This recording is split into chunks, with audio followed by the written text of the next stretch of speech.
ओम सूर्याय नमः। नमस्कार दोस्तों, हमारे भक्ति चैनल में आपका हार्दिक स्वागत है। कहा जाता है कि भगवान सूर्य नारायण इस संसार के ऐसे देवता हैं जिनके दर्शन प्रतिदिन होते हैं। वे राजा और रंग में कोई भेद नहीं करते। उनकी किरणें सब पर समान रूप से पड़ती हैं। जो भक्त श्रद्धा और विश्वास के साथ सूर्य देव की आराधना करते हैं, उसके जीवन के अंधकार धीरे धीरे समाप्त होने लगते हैं। आज मैं आपको एक ऐसी चमत्कारी कथा सुनाने जा रही हूँ जो केवल एक कहानी नहीं बल्कि श्रद्धा, विश्वास, सेवा और भगवान की कृपा का एक अद्भुत उदाहरण है। बहुत समय पहले की बात है। एक छोटे से गांव में एक वृद्धा रहती थी। उसका जीवन अत्यंत कठिन था। पति का देहांत वर्षों पहले हो चुका था। कोई संतान नहीं थी। मिट्टी की टूटी फूटी झोपड़ी ही उसका आश्रय थी। कई बार उसे 2 समय का भोजन भी नसीब नहीं होता था, लेकिन उसके पास एक ऐसी संपत्ति थी जो संसार के सबसे धनी व्यक्ति के पास भी नहीं होती। वह थी भगवान पर अटूट विश्वास। वह प्रतिदिन सूर्योदय से पहले उठती, नदी में स्नान करती और सूर्य देव को जल अर्पित करती। रविवार का व्रत रखती और दिन भर भगवान का स्मरण करती रहती। गांव वाले उसका मजाक उड़ाते थे। वे कहते, इतनी पूजा करके भी तुम्हारी गरीबी नहीं गई। वृद्धा मुस्कुराकर कहती, भगवान की कृपा का समय आने दो। एक रविवार की सुबह वह पूजा करके लौट रही थी कि रास्ते में उसे एक वृद्ध साधु दिखाई दिए। साधु बहुत कमजोर और भूखे लग रहे थे। वे बोले, माता, मैं कई दिनों से भूखा हूँ। यदि कुछ भोजन मिल जाए तो आपकी बड़ी कृपा होगी। वृद्धा तुरंत घर पहुंची। उसने देखा कि घर में केवल एक सूखी रोटी बची है। वही उसका दिन भर का सहारा थी। कुछ क्षण के लिए उसका मन डगमगाया, लेकिन अगले ही पल उसने वह रोटी उठाई और साधु को दे दी। साधु ने प्रसन्न होकर भोजन किया और कहा, माता, तुम्हारी भक्ति और दया कभी व्यर्थ नहीं जाएगी। बहुत जल्द तुम्हारे जीवन में ऐसा परिवर्तन आएगा जिसे देखकर पूरा गांव आश्चर्य करेगा। वृद्धा ने सिर झुका लिया। जब उसने ऊपर देखा तो साधु वहां नहीं थे। उसे लगा मानो वे हवा में विलीन हो गए हों। वृद्धा कुछ देर तक वहीं पर खड़ी रही। उसके मन में अनेक विचार आ रहे थे। आखिर वह साधु कौन था और उसने ऐसा आशीर्वाद क्यों दिया? लेकिन उसने अधिक विचार नहीं किया और अपने दैनिक कार्यों में लग गई। धीरे धीरे समय बीतता गया। एक सप्ताह के बाद फिर से रविवार का शुभ दिन आया। वृद्धा प्रातः काल उठी, स्नान किया और सूर्य देव को अर्घ देने के लिए नदी के किनारे पहुंची। उस दिन वातावरण कुछ अलग ही था। आकाश अत्यंत स्वच्छ था और सूर्य की किरणें जल पर ऐसे चमक रही थी जैसे हजारों स्वर्ण दीपक एक साथ जल रहे हों। वृद्धा ने हाथ जोड़कर सूर्य देव का स्मरण किया और मंत्र का जाप करने लगी। तभी उसकी नजर नदी के बीचों बीच एक चमकती हुई वस्तु पर पड़ी। पहले उसे लगा कि शायद सूर्य की किरणों का प्रतिबिंब होगा, लेकिन वह चमक धीरे धीरे उसकी ओर बढ़ने लगी। कुछ ही क्षणों में वह वस्तु किनारे तक आ पहुंची। वृद्धा ने देखा कि वह तो एक सुंदर स्वर्णिम कलश था। उसका हृदय तेजी से धड़कने लगा। उसने कांपते हाथों से कलश को उठाया और सावधानी से उसका ढक्कन खोला। जैसे ही ढक्कन खुला, उसकी आंखें आश्चर्य से फैल गई। कलश के भीतर असंख्य स्वर्ण मुद्राएं चमक रही थी। वृद्धा की आंखों से आंसू बहने लगे। उसने तुरंत सूर्य देव को प्रणाम किया और कहा, हे प्रभु, मैं इसके योग्य नहीं हूँ। लेकिन उसके मन में लालच का एक भी विचार नहीं आया। उसने सोचा कि यह धन किसी और का भी हो सकता है। इसलिए वह कलश लेकर सीधे गांव के मुखिया के पास पहुंची और पूरी घटना बता दी। मुखिया स्वभाव से अत्यंत लालची था। जैसे ही उसकी नजर स्वर्ण मुद्राओं पर पड़ी, उसके मन में लोभ जाग उठा। उसने गंभीर स्वर में कहा, यह धन गांव की संपत्ति है, इसे मेरे पास छोड़ दो। सरल स्वभाव की वृद्धा बिना कुछ कहे ही वहां से लौट आई। उसे धन से अधिक अपने भगवान पर विश्वास था।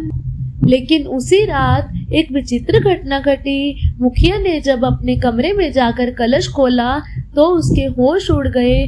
जो स्वर्ण मुद्राएं कुछ समय पहले चमक रही थी वे अब साधारण पत्थरों में बदल चुकी थी। उन्हें देखकर मुखिया भयभीत हो गया। उसी रात उसे एक भयानक स्वप्न आया। उसने देखा कि आकाश में तेज प्रकाश फैल रहा है।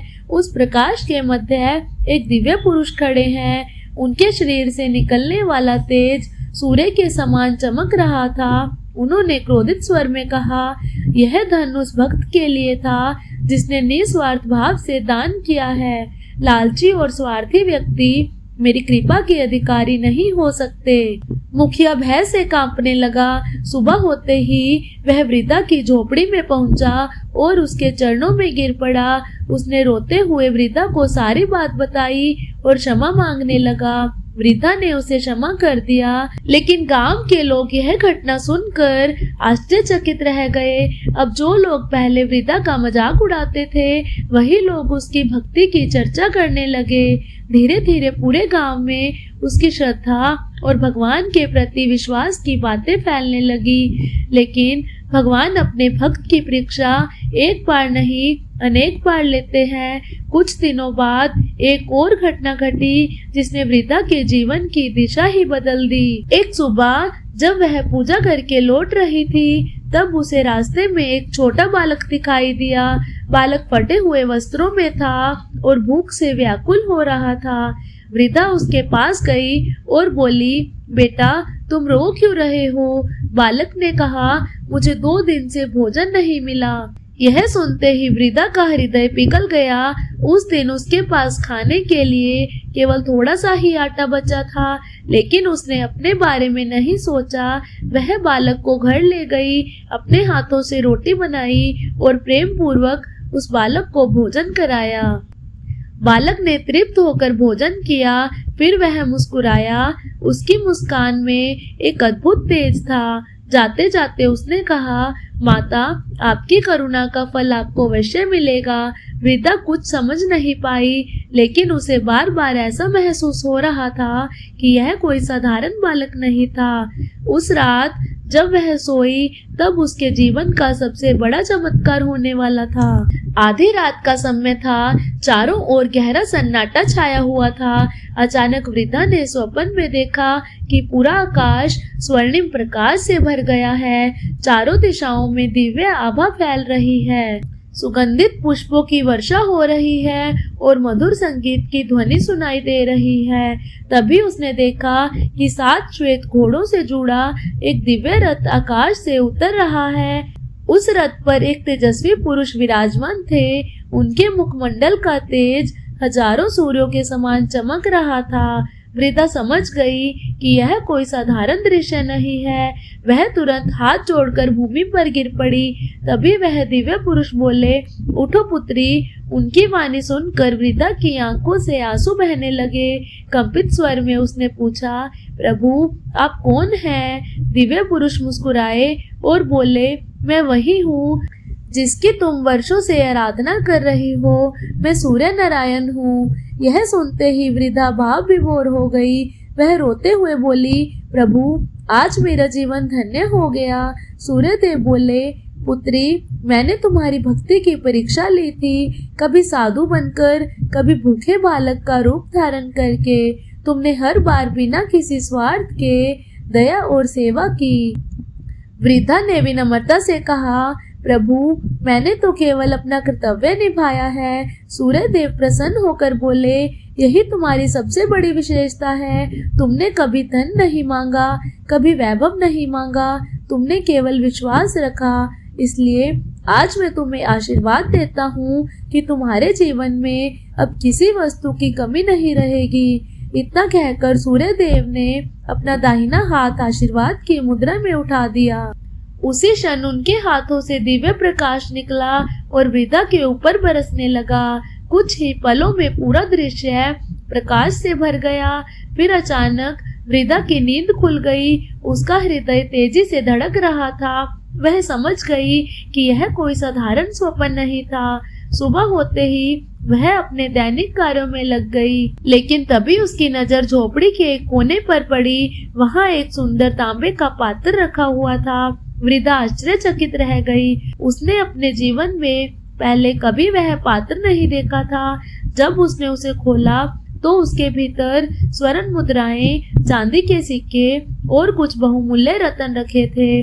वृद्धा की आंखों से आंसुओं की धारा बहने लगी। वह समझ गई कि यह सूर्य देव की कृपा है, लेकिन उसकी महानता यह थी कि धन मिलने के बाद भी उसके मन में अहंकार नहीं आया। उसने सबसे पहले गांव के मंदिर की मरम्मत करवाई, फिर गरीबों के लिए भोजन की व्यवस्था की। उसने गांव में एक कुआं खुदवाया ताकि किसी को पानी के लिए दूर न जाना पड़े। धीरे धीरे गांव के लोगों का जीवन बदलने लगा। जो लोग पहले उसका उपहास करते थे अब उसका सम्मान करने लगे, लेकिन हर व्यक्ति उसकी खुशी से प्रसन्न नहीं था।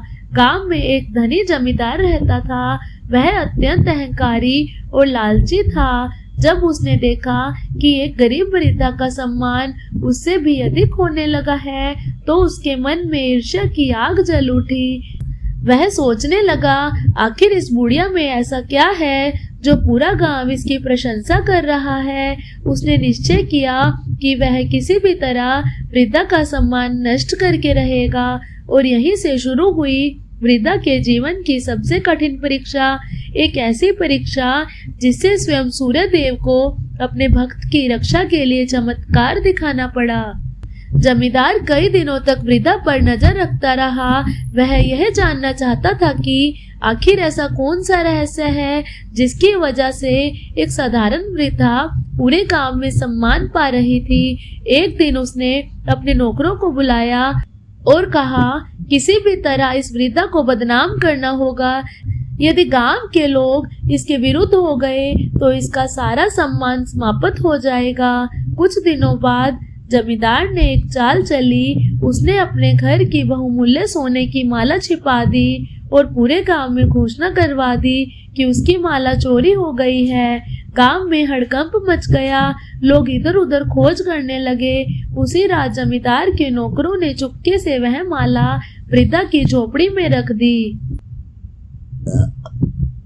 अगली सुबह गांव की पंचायत बुलाई गई। जमींदार ने ऊंची आवाज में कहा, चोर मिल गया है। मेरी माला इसी वृद्धा की झोपड़ी से मिली है। यह सुनकर पूरा गांव सतबत रह गया।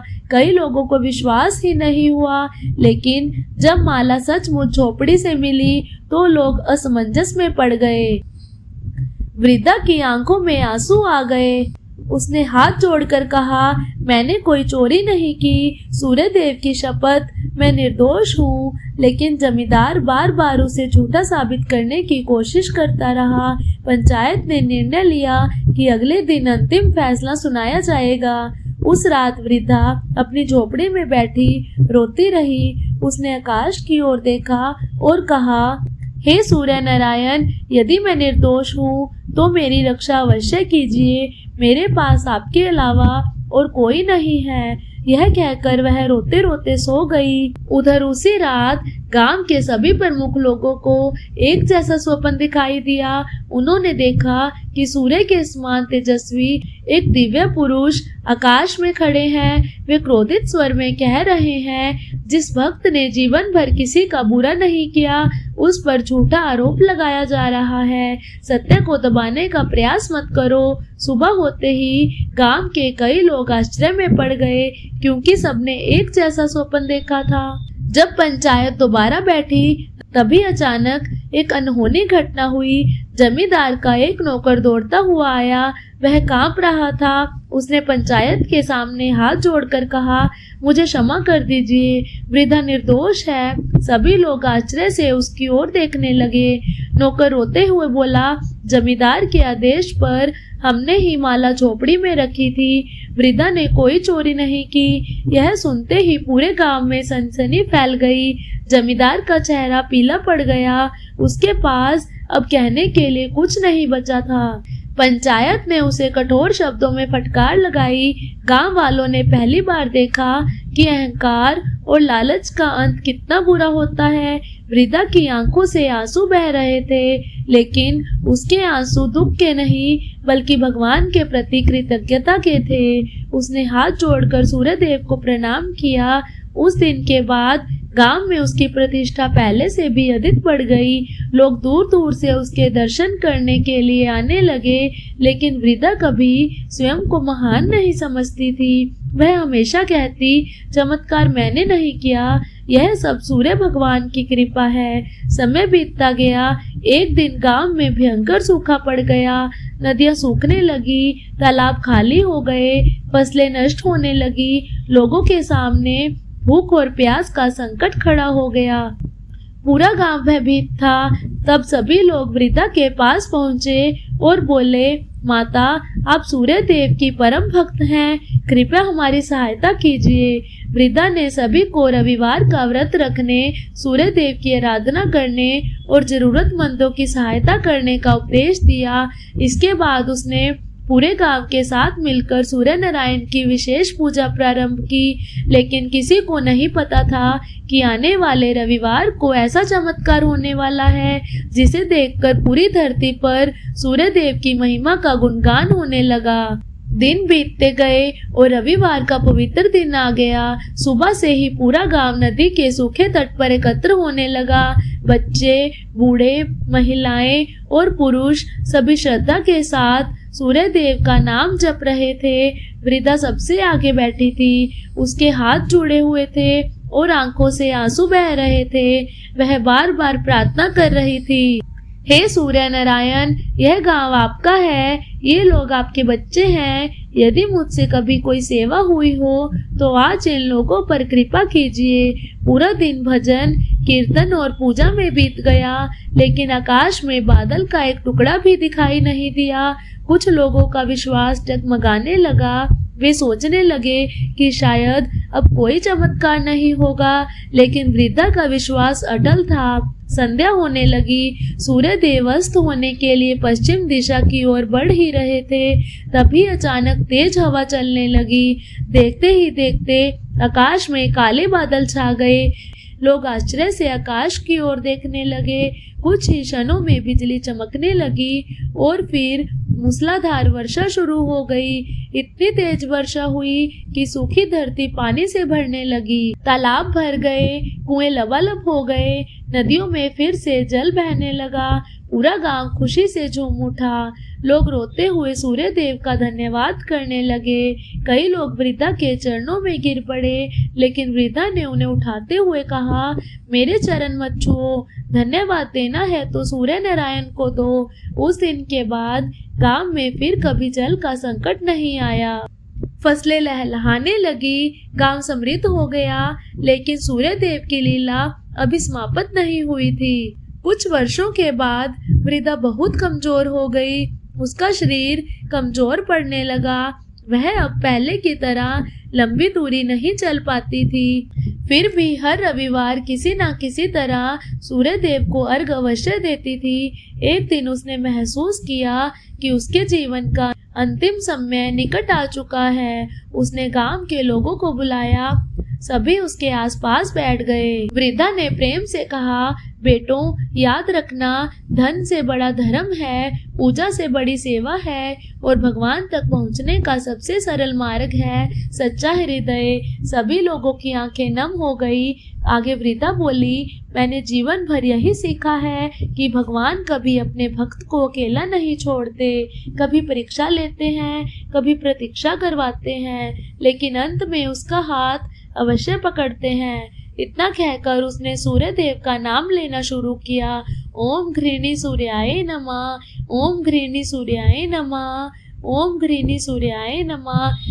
अचानक उसकी झोपड़ी दिव्य प्रकाश से भर गई। लोगों ने देखा कि एक अद्भुत स्वर्णिम आभा पूरे कक्ष में फैल गई है। ऐसा लग रहा था जैसे हजारों दीपक एक साथ जल उठे हों। कुछ लोगों ने तो यह भी अनुभव किया कि 7 घोड़ों वाला दिव्य रथ आकाश में दिखाई दे रहा है।